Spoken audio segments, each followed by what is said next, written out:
我啲名字叫李香梅，未嚟送之前常感到有頭痛，心情常感到冇開心。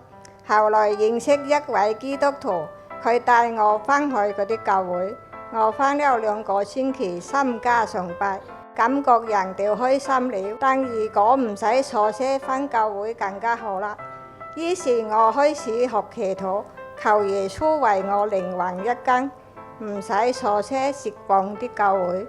感謝主聽禱告，俾我認識一位街坊長者陳葵太，佢帶我返青麥社區神像會，極開心，唔使坐車返教會，又心興崇拜，又參加嘉龍牧區聚會。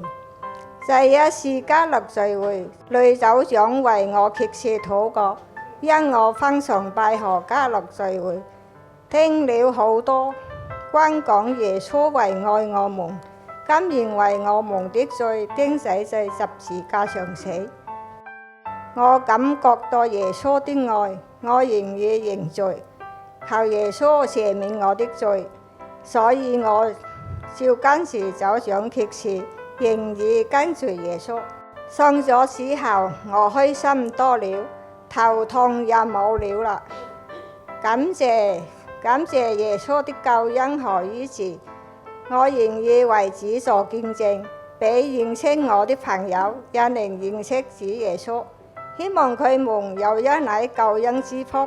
感謝讚美主耶穌，阿門。記得訂閱簽密見證頻道，撳埋個鐘仔，同埋幫手分享、點讚，等更多人認識神。